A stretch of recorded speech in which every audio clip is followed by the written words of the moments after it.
Hello, everyone. Good evening. So tonight we're going to be talking about the Law of Treaties. I noticed that there are only three of you. I wonder where the others are. Okay, we could begin.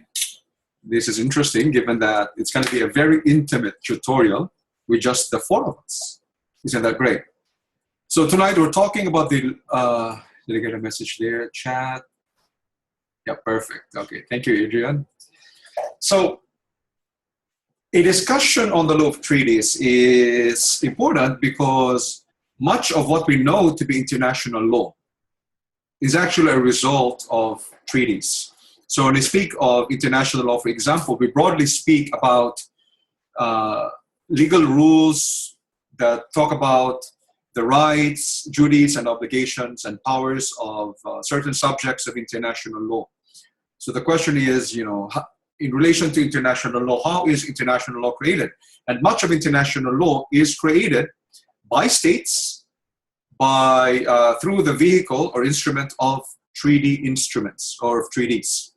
So it's very crucial because states, unlike, for example, customary international law as a source of law takes a while to form, mainly because it has to be a general practice accepted by states. And that means it typically has to happen through time.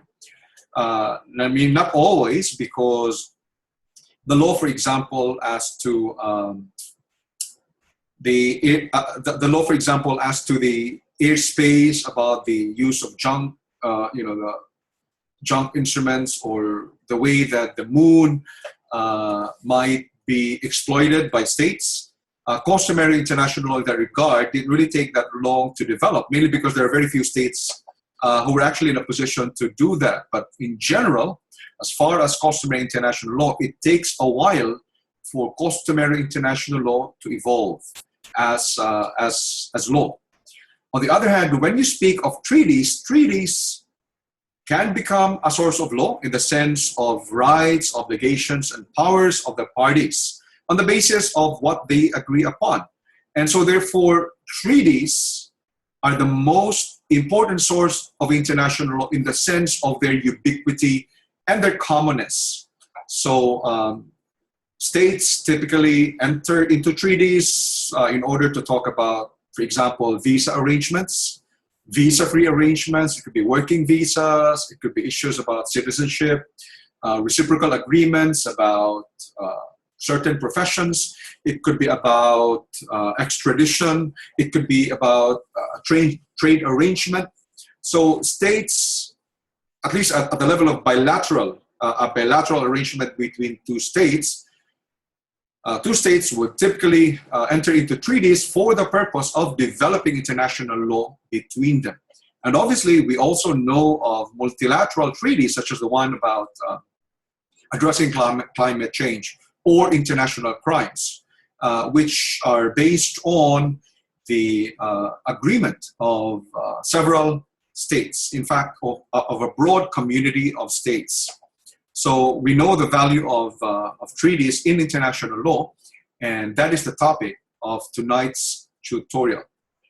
Now, before we talk about the topic, however, I wonder if the three of you, or one of you, might have a question pertaining to the assessment or anything else about the course before we talk about tonight's topic. And I thank you for being here, for joining tonight's tutorial. Otherwise, it would even have been more intimate with just even one or two students around. So at least there are three of you. Any questions before we talk about tonight's topic? None so far. Okay. Okay. Can you hear me? I could hear you. Who was that? Yeah, sorry, this is Adrian. Sorry. I guess since you're asking, it might be a good opportunity for me to articulate what I'm kind of trying to find. But with our groups thus far, we're kind of going into, like, I guess the history and stuff of the first assessment, and like of kind of putting out the presentation and how we're going to lay it out. We're kind of trying to deliberate over, because like when you've asked us to pick a topic, looked through and kind of like tried to, I guess, pinpoint exactly where ours is, but it's kind of over multiple, like we're seeing multiple, and they're in the later weeks as well. And like I'm kind of trying to figure out how I'm trying to say this. I'm in a group with Samantha as well. other than trying to kind of pinpoint it in our textbooks, we're finding it kind of partially difficult to kind of choose one week. Is there any opportunity that we can kind of choose one then change it, or is it kind of set in stone where we have to, I guess, make a choice and then just kind of go with it? Okay. Let me begin with the first question. The first crucial point that you need to consider is that you have a very limited word count. So your goal is to limit your discussion of the problem or of the topic as much as you could. So you wouldn't want to try to, even if you could, you wouldn't want to really fully comprehensively examine a topic or a problem, event, or issue across all the topics, even if that were possible. You wouldn't want to do that because you simply can't, given the constraints. So that's a crucial rule there. So one, make sure you focus. You limit your problem to one topic, perhaps at the most two, if that is feasible. But certainly I wouldn't suggest that you try to address a problem very comprehensively, because that is not the way that you're being marked on. The marking criteria does not require you to comprehensively discuss a particular problem, event, or issue. Rather, it's about correctly discussing it, or correctly identifying the relevant rules and correctly applying the relevant rules to the facts. So that's one. You need to focus, delimit your discussion. So that's one. Now, as to the second question, the question was, would it be permissible at this stage, at week 3, to identify preliminarily the potential topic that you would like to explore in relation to the factual problem, event, or issue that you have identified? And the answer is yes. Okay, so certainly so the thing is, given a set of facts that corresponds to a problem, event, or issue pertaining to public, international, human rights law, it is always possible to examine the factual problem, event, or issue in relation to multiple topics. As we said, a lot of the topics about public international law, as we go through the weeks, actually interact, they intersect. They're quite common. So, you know, the topic of the Law of Treaties was covered in week 2. It was covered obviously in week 1. It will be covered again in week 4 when we talk about states and their legal personality, and the fact that it is states that are the conventional subjects of international law, mainly because they are the ones who primarily make international law, mainly through treaties, and of course customary international law as well. So there is a lot of repetition across the weeks of the topics, although it's always a question of, as we go through the weeks, we're trying to dig deeper into a specific dimension of international law. So having said that, my advice would be that you are certainly free to make a preliminary decision on what topic you would wish to examine in relation to the problem, event, or issue that you have identified. And you can obviously change that. That's not a problem. The crucial point, though, is that once you've determined what topic you would like to focus on, and that topic then is the one that you're pursuing in the group discussion and the group presentation, you better make sure that that is exactly the same topic you're pursuing when you make your web page. That is the requirement there, because the web page is to feed on or be a progression, a progressive examination of what you had examined in the group assessments. Okay, so that's the rule. So once you've determined what the topic is, because we're looking at a progressive, more detailed examination through the term, you need to make sure that once you've determined what the topic is, in coming up with the weekly discussion, the group discussion at week 5, you need to make sure that it is exactly the same topic you're focusing on in relation to the web page. And as important, when you do your individual research essay, you need to make sure that you're still following exactly the same topic. So it can't be that, you know, you discuss this in the group discussion, this particular topic or this dimension of international law in the group discussion as well as the webpage, then all of a sudden, when it comes to the research essay, you're pursuing something else. Because in that case, there is a disconnect. We lost the trail of discussion. So it has to be an integrated assessment. That's what we're doing. It has to be an integrated examining. It has to be an integrated assessment. It has to be a progressive examination of a topic relating to a problem, so that by the end of the term, you have a deeper understanding of a particular topic of international law. Now, obviously, as you will notice, we're trying to weigh the benefit of an intensive understanding of an aspect of international law, which is what we're trying to do here. Certainly, because of the assessments, you would be very, very familiar with a specific topic. But that is at the expense of comprehensiveness, right? Because you're less likely to, and I'm not saying you won't be studying the other topics anyway, but it is less likely for students, for example, to perhaps really try to go over and have a better understanding of all the topics of public international law.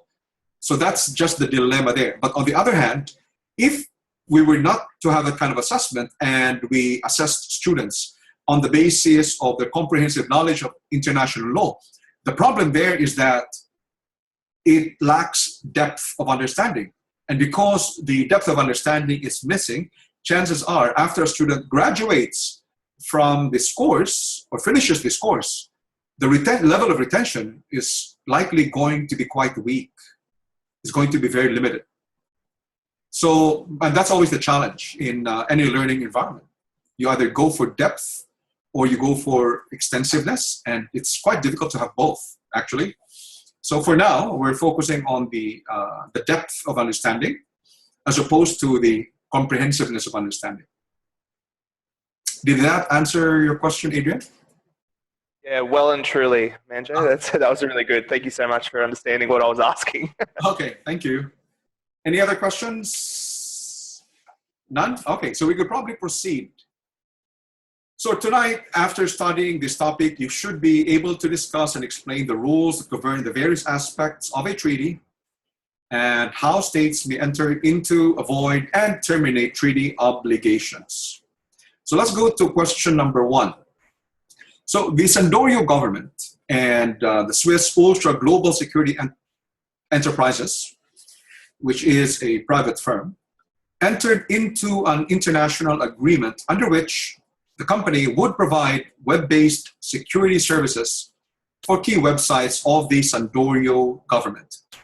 Under the agreement, the company would indemnify the Sandorio government for any damage it may incur, up to the amount of $20 million in the event of a failure of the company to provide professional and adequate web-based security for key websites of the Sandorio government. Any dispute under the agreement must also be submitted before an international arbitration court. Now, claiming a breach of the agreement, the Sandorio government has filed a case before an international arbitration court. SUGSE claims that the agreement is invalid because it is not a treaty under the Vienna Convention on the Law of Treaties and cannot be a source of any obligation. Advise the parties. Now, before you answer this question, can I ask whoever wishes to volunteer to answer this question to at least provide us an introduction of what a treaty is as defined under the VCLT? So I'll give it a few seconds for you to think about this question, and then we can discuss it.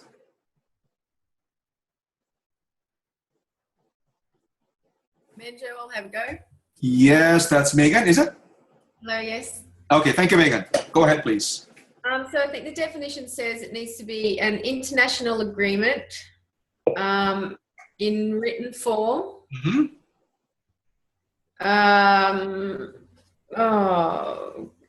Something to do with international law. Yes. And must be between states. Very good. So there are 4 elements there. Crucially, it should be between states. Okay, fantastic. Very good.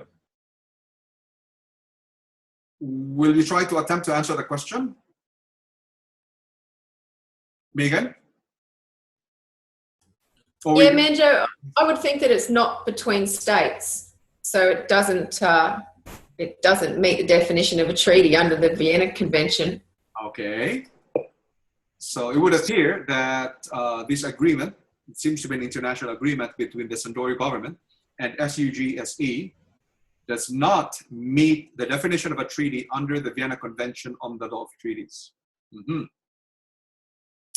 So because it is not a treaty, CQUniversity claims that the agreement is invalid and cannot be a source of any obligation.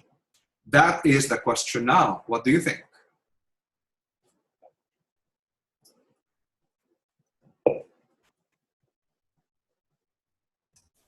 Well, I think there's probably still some obligation there. I mean, it's an agreement, you know, they've entered into legal relations in the long run. Mm-hmm. I'm not really sure from an international law perspective where that would stand though. Okay. So what do the others think? Can you hear me, Manjo? It's Adrian again. Yes, Adrian, I could, yes. I think there is obligations that are there because it talks about that regardless of there being state and company, there's still a legally binding character between that type of an agreement. As such an international agreement stated in the notes, agreement will remain valid and binding. Now, I don't know the exact legislative provisions to the reasoning why that still is, but I still think there is like contractual legal obligations there still. Okay, thank you, Adrian. Any other comments before I jump in? So from Samantha, it is not limited to an international agreement concluded between states. From Katrina, a state and a private company can still have a legally binding agreement. Okay, so what is the role of the Vienna Convention on the Law of Treaties then? If the Vienna Convention on the Law of Treaties has a clear definition of a treaty and an international agreement, say between the Sandori government and a private company, does not meet the definition of a treaty, what is the effect of that international agreement between the two parties, between a state and a non-state? What is the effect on the legal agreement?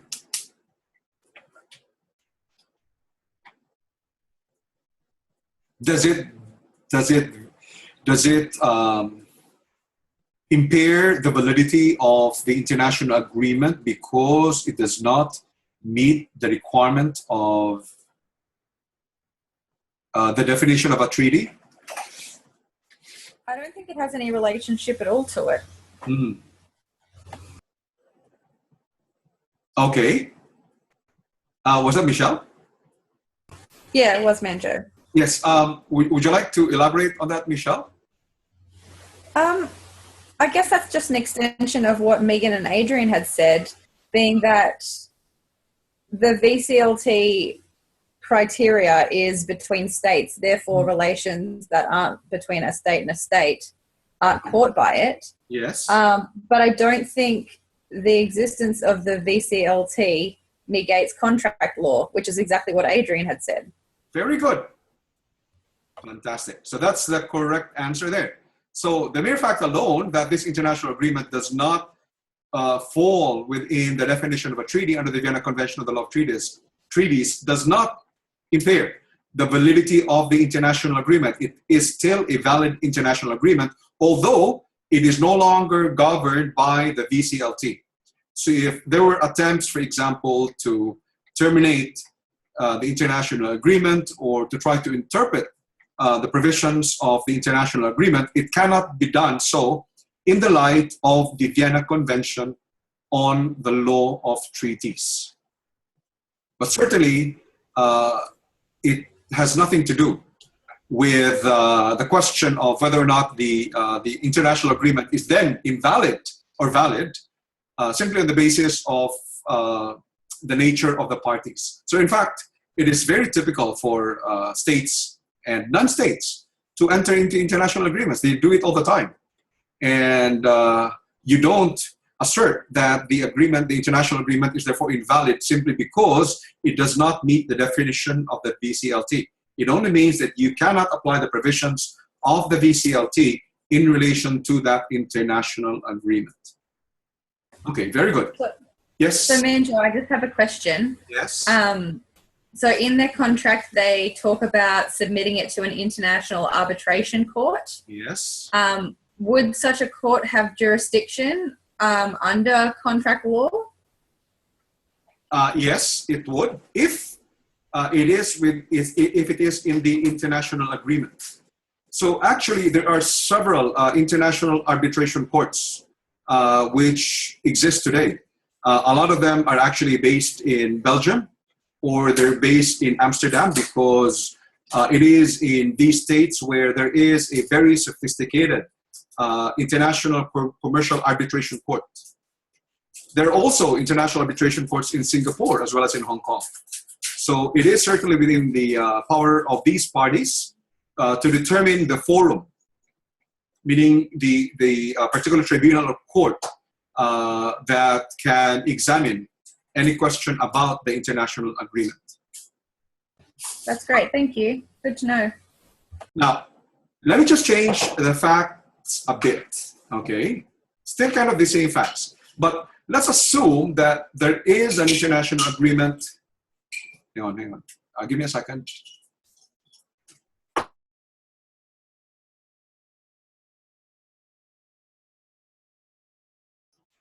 I was just talking to my son. There was so much noise. Okay. So let's assume that there is an international agreement between two states, but the international agreement is not in writing. Okay, not in writing. So it would seem, so let's assume that this oral agreement between the two states, let's assume that one of the states asserts that there has been a breach of the international agreement, the international oral agreement. And there is now an attempt on the part of one of the parties to bring this dispute before an international court. So we're not focused at this point on whether it should be the ICJ has jurisdiction. Let's leave that for the moment. Now, the question really is, given that in the factual scenario, what we have is an international agreement between two states that involves an oral agreement, one of the parties is now claiming that the oral agreement is invalid because it is not a treaty under the Vienna Convention on the Law of Treaties. And because it is not a treaty under the VCLT, then the oral agreement cannot be the source of any obligation. And because it cannot be the source of any obligation, there can be a breach of an obligation under the oral international agreement. What would you say about that kind of assertion? I would say that that's not entirely correct because of customary law. Would that be Megan? So they're right in saying that if it's not in written form, then it's not a treaty under the VCLT. But I suspect that if there is form under the contract, they could go to prove that it was accepted as law by the parties. So I think it would maybe depend on conduct. Yes. So was that you, Megan? It doesn't tell me who's speaking. Michelle. Michelle. Sorry, Michelle. So it was Michelle. So Michelle is correct. So what it essentially means, so what we need to know is that although the Vienna Convention on the Law of Treaties is there, and it is the conventional instrument that is used as far as interpreting treaties is concerned, treaties such as the Vienna Convention on the Law of Treaties is only one of the sources of international law. We do have customary international law. So perhaps under the Vienna Convention on the Law of Treaties, the oral agreement between two states, because it is not in written form, will not be caught in the definition of a treaty, but it does not make that international agreement necessarily void. And in fact, so the question is, how then do we interpret or examine the validity of that international oral agreement? What is our source of law that we can have recourse to? We can examine, as pointed out by Michelle, customary international law. So it will still be a valid and binding agreement under customary international law, primarily because of the principle of pacta sunt servanda, which requires that parties to an international agreement must attempt to comply with their international obligations in good faith. Now, pacta sunt servanda has been codified in the Vienna Convention on the Law of Treaties. So it is possible that the same legal principles can be found both in treaty form, such as the Vienna Convention in the Law of Treaties, but it can also coexist at the same time in customary international law, such as pacta sunt servanda. So in this particular case, in the new set of facts that I gave, that international oral agreement would obviously be valid and binding on the basis of pacta sunt servanda, which is a customary international law that is recognized by most states. Questions? Okay. So so the international oral agreement would have been valid under customary. Sorry, you say if recognized by most states. In your factual scenario, we're only talking about 2 particular states. Would it be sufficient that it had been previously recognized by only those 2 states? Okay. Or does it need to be more? So when I talked about recognized by most states, I was talking about customary international law in relation to the principle of pacta sunt servanda. So pacta sunt servanda is now customary international law because it is a legal principle that is recognized and practiced by most states. So it is in relation to that. It's not so much really in relation to the international oral agreement because obviously it only binds the 2 parties. So it was in relation to the pacta sunt servanda as a customary international law that I was talking about when I said that pacta sunt servanda developed as customary international law on the basis of a general practice of states accepting that practice as law. Okay, questions? None. Okay, let's go to question 2. The state of Sandorio and the state of Mariti have for some time engaged. So oftentimes I'm not very creative in the names of the states that I'm identifying. So I'll probably think of something more creative. But for now, the state of Sandorio and the state of Mariti have for some time engaged in negotiations about how to deal with a territorial dispute between them. In the course of these negotiations, the 2 states entered into a memorandum of understanding, a written memorandum of understanding, which stated their agreement on some, but not all key issues of the dispute.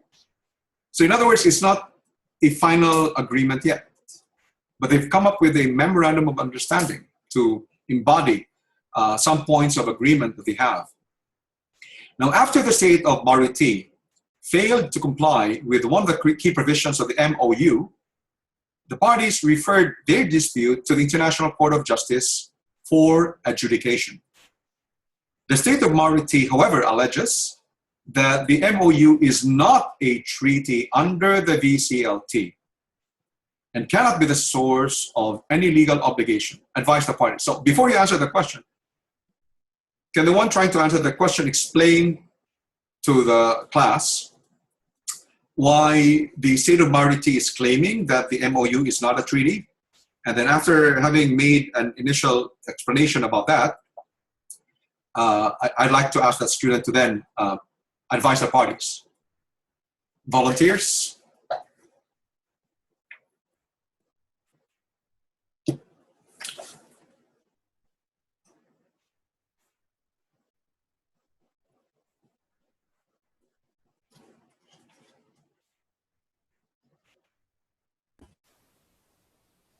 I'll have a go. Who's that?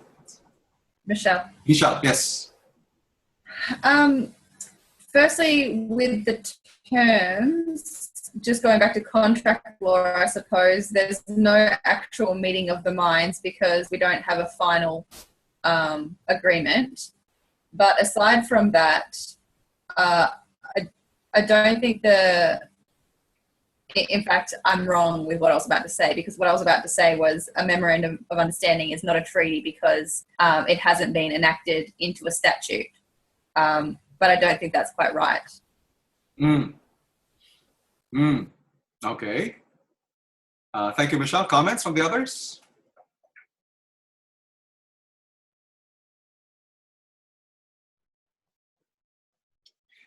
Let us begin with a statement of Michelle that under contract law, a memorandum of agreement which embodies an initial set of agreement cannot be valid and binding. Comment, is there any comment on that?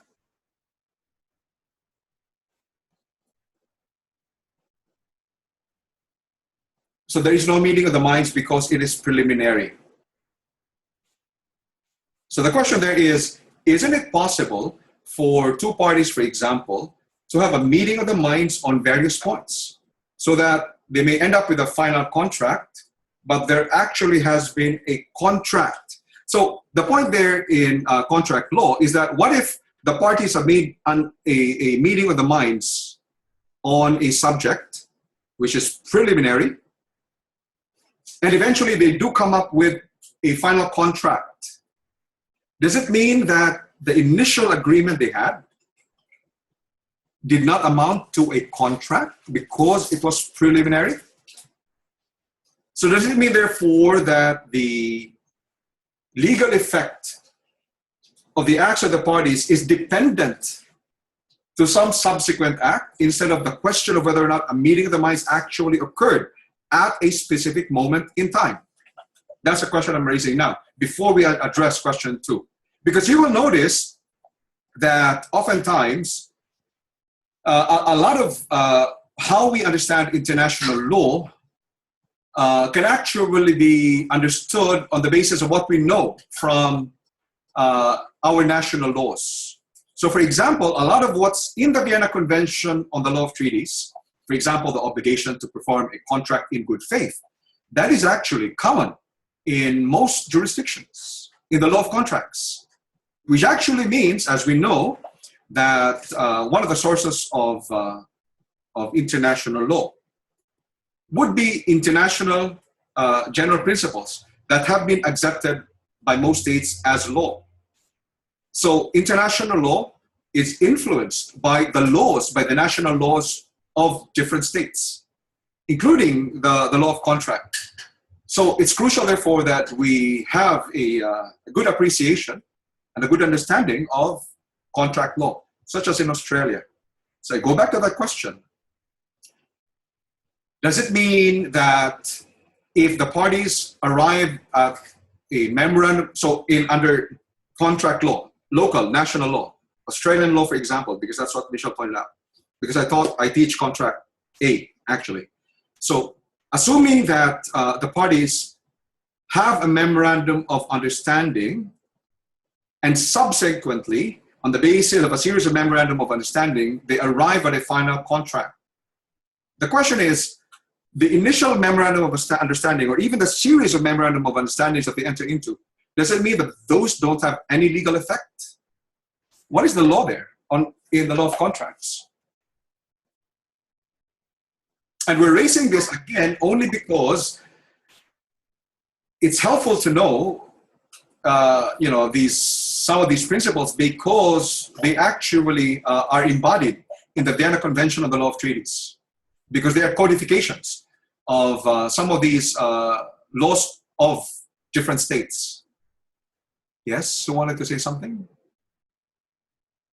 I was going to kind of say something then. I don't know. I think it's going in with kind of what you're saying, sorry. And I believe that it would be unfair for countries to go into these negotiations and go into these memorandums and follow them for as long as they have followed them, kind of thing. And then as soon as there comes a parting of, like, they do something wrong, I think it's ridiculously convenient that they can then turn around and be like, well, no, this isn't a treaty, therefore it's okay for us to breach our, to act in a way that we've kind of talked about and said that we wouldn't. You know what I'm getting at? I think that's kind of what you're getting at too. Like it's okay.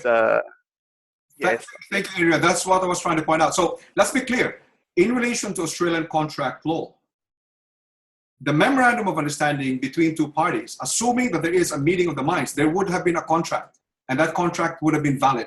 notwithstanding the fact that later on, they may have a final written contract. So every single meeting of the minds of the parties would actually constitute a contract. Now, the question is, what happens if the memorandum of understanding initially agreed upon between the parties where there was a meeting of the minds is inconsistent with the final written contract? Now, that is a different question altogether, because that raises the question of whether or not the parties intended to modify their initial agreement. Okay, but the key point there is that there is nothing in contract law that would prevent a contract being formed on the basis of a memorandum of understanding, orally agreed upon by the parties, because what's crucial is that there is a meeting of the minds of the parties. There would have been a binding contract there.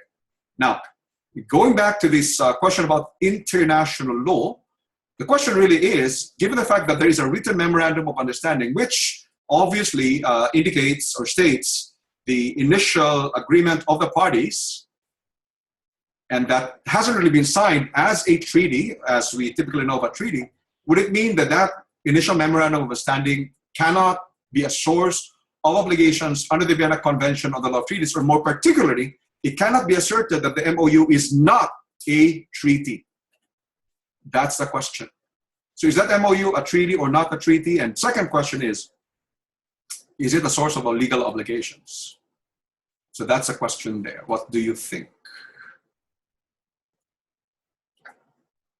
Just a quick question, Manjo. Are we assuming that the thing that they breached, the key provision of the MOU that they breached was one that they agreed not to do, because said they disagreed on certain points? So that's a good question. So the assumption here is that the breach is in relation to one of the provisions in the memorandum of agreement. And so therefore, one of the parties is saying that the memorandum of agreement is not a treaty. It is not a source of legal obligation. So there cannot be a breach of a memorandum of agreement. A breach indicating that there has been a violation of a right.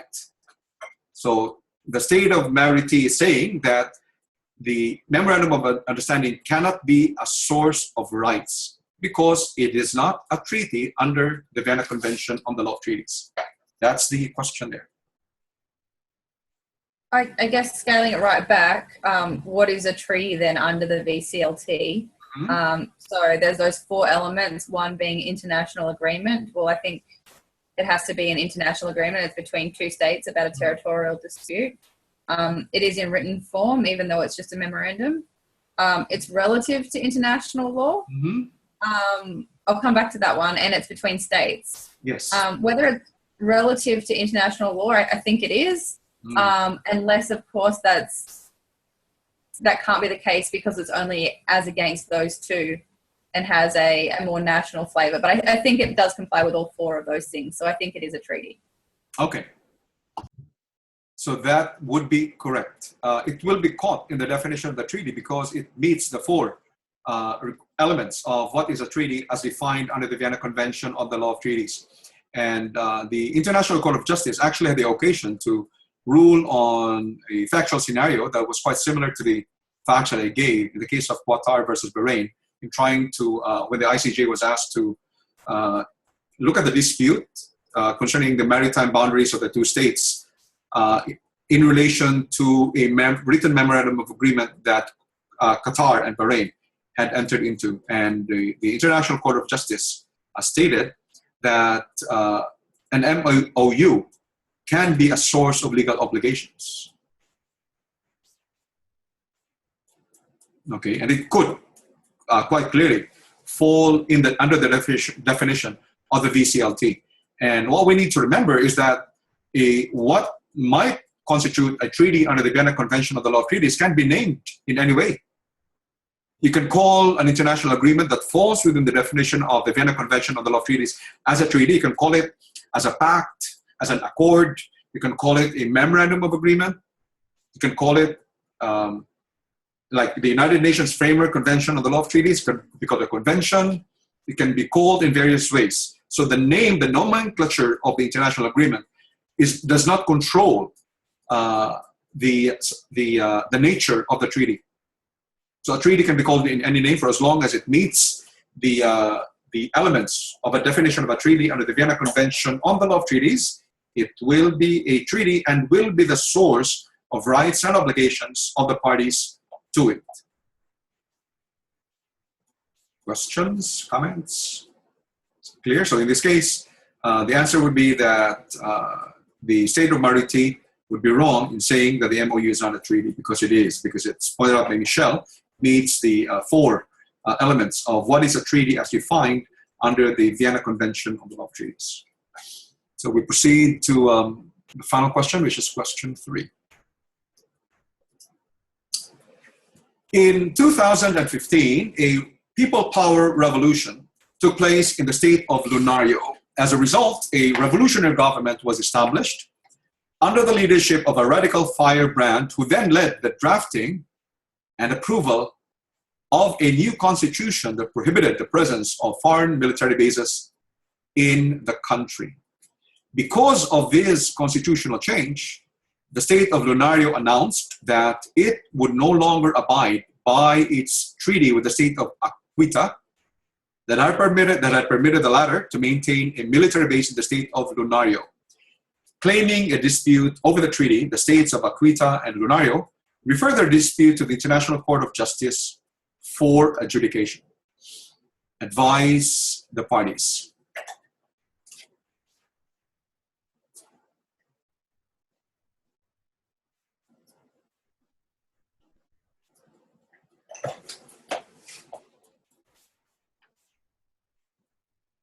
Volunteers.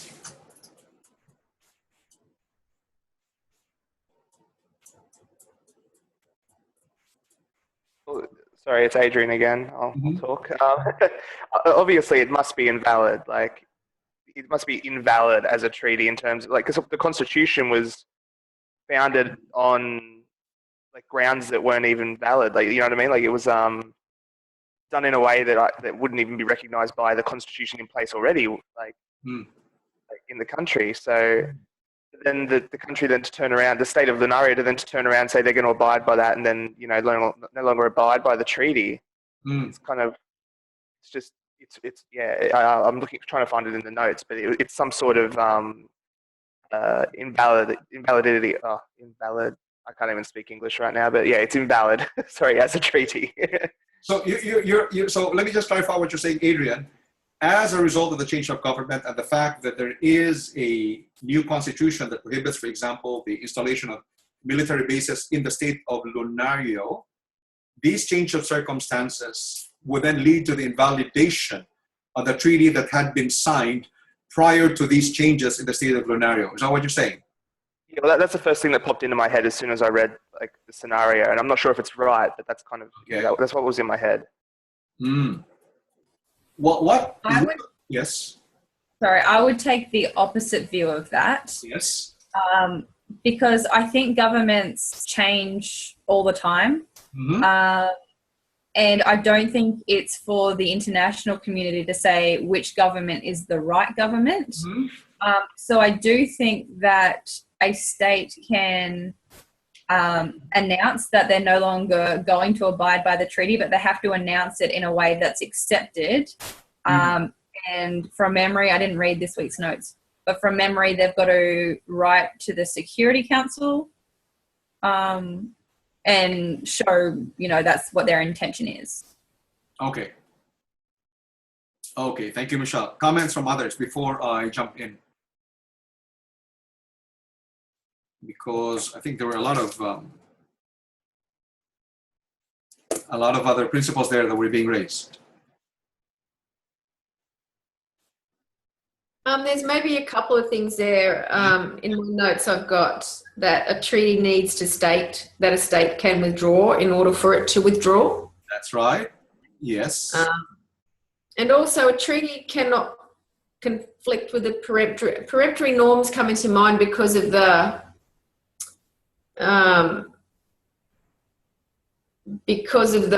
war between the states. I don't know, it's something in my head there. I can't quite pick it up.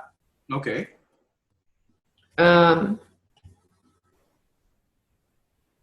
Yeah, so I think the first one, the treaty needs to state that a state can withdraw in order for it to withdraw. Okay. So what essentially a lot of the discussion has really revolved around is the fact that there seems to be a fundamental change in circumstances. And under the Vienna Convention on the Law of Treaties, there's a principle of rebus sic stantibus, so that when there has been a fundamental change in the circumstances that were essential to the consent of the parties when they entered into the agreement, and as a result of that fundamental change in circumstances, it would then mean that it radically transforms the extent of the obligations of the parties under the treaty.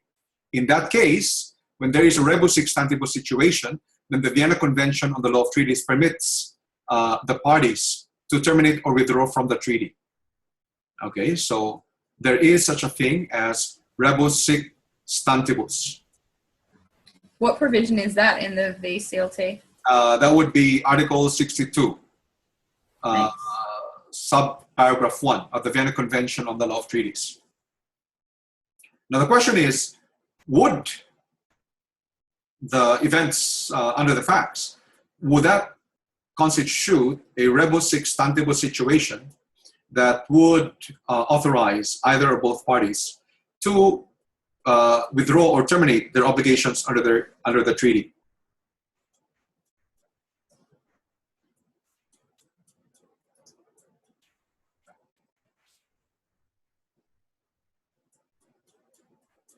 So is this a rebus sic stantibus situation? That's the question.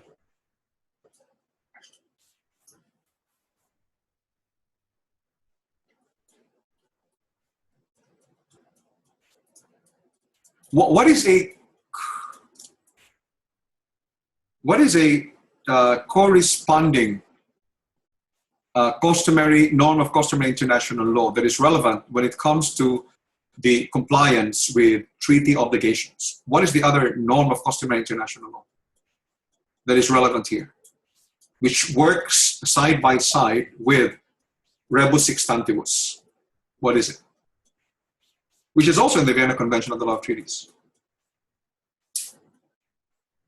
It is the principle of pacta sunt servanda. So there is a provision in the Vienna Convention on the Law of Treaties, codified in the Vienna Convention on the Law of Treaties, and recognized as a customary international law that international legal obligations must be complied with in good faith. Now, given pacta sunt servanda, is it permissible then for the state of Lunario to claim that on the basis of a change of government and the drafting of a new constitution, which now contradicts its treaty obligations, it can raise the principle of rebus sic stantibus as a ground to withdraw from the treaty? Is that the way rebus sic stantibus is understood under the Vienna Convention on the Law of Treaties?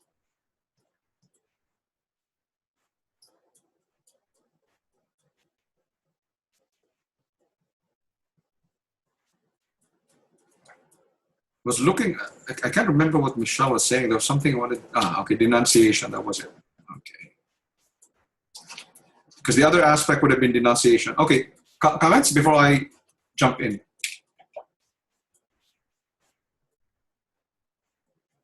Comments? I just read something now, sorry, it's Adrian again. The treaty as a result of the permanent disappearance or destruction of the object which was crucial to the execution of the treaty. They're saying that if that happens, then the party may validly terminate. Is that relevant? No, because we're not dealing here with the disappearance or destruction of an object. It's more of a fundamental change of circumstances. There seems to be a fundamental change of circumstances, obviously, because all of a sudden, the presence of military bases is no longer allowed in the state of Lunario as a result of a change in the constitution. But the question is that the rebus sic stantibus situation that is foreseen or stated in Article 62, subsection 1 of the Vienna Convention on the Law of Treaties? It just seems odd, Manjo, because I mean, it says that the parties can withdraw if circumstances change considerably due to unforeseen events. But surely one of those circumstances can't be that now the government's changed, that they want to completely change the fundamentals of the agreement. That's right. Like, I would consider that one of those circumstances would be something that didn't necessarily completely change the agreement, you know, like, Right. I can't think of an example, but it seems to really be just ripping the fundamental kind of core right out of it. That's right.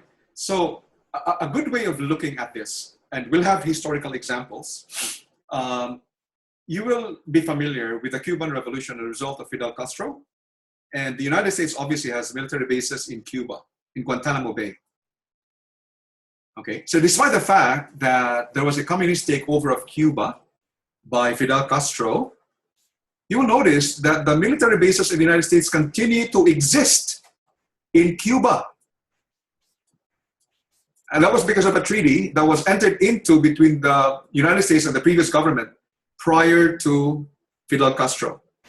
If you look at Vietnam, the United States, even during and after the Vietnam War, if you will remember, the United States still has bases, I think, in Da Nang Bay in Vietnam. So notwithstanding the fact that the United States fled from Vietnam after losing the Vietnam War, it continues to have military bases in Vietnam. And you wonder, why is it that Vietnam or Cuba was unable or were unable to assert a rebus sic stantibus situation so that they would have compelled the United States? They would have said to the United States that they are terminating their obligations under the treaty concerning the presence of military bases. So why didn't that happen? And the answer is, those instances, like the facts I gave now, do not fall within the rebus sic stantibus situation as contemplated under Article 62 of the Vienna Convention of the Law of Treaties. So it's very clear under the Vienna Convention of the Law of Treaties that the change of circumstances, that the existence of those circumstances must have been essential to the consent of the parties being given. Okay, but you cannot say that the existence of the circumstances, such as, you know, the change of the Constitution, was something that was contemplated by the parties and was then the basis of their consent. It can't be said. So this is not one of those when you have a rebus sic stantibus situation. So it is quite difficult actually to claim a rebus sic stantibus situation, because the rebus sic stantibus situation will only come in if two things happen. One is that the existence of certain circumstances would have constituted a very major basis for the consent to have been given. And secondly, as a result of the fundamental changes, it then transformed the extent of the obligations. So this is not a rebus sic stantibus situation. In fact, what would then be invoked is the rule of pacta sunt servanda, where treaty obligations must be performed by the parties in good faith. And that is the reason why, even today, even, you know, after the Vietnam War, even with the Cuban Revolution, the military bases of the United States continue to exist on Cuban soil as well as on Vietnamese soil. Now, the other point that was actually raised was the question of denunciation, which is also recognized as a ground for terminating a treaty obligation. And a denunciation can happen when a party will then say that I am denouncing the treaty, my obligations under the treaty, and no longer wish to be bound by it.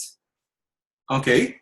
So in this case, the state of Renario could have said, there is a change of government, our constitution has changed, and as a result, we are no longer abiding by our obligations under the treaty and denounce our obligations under the treaty.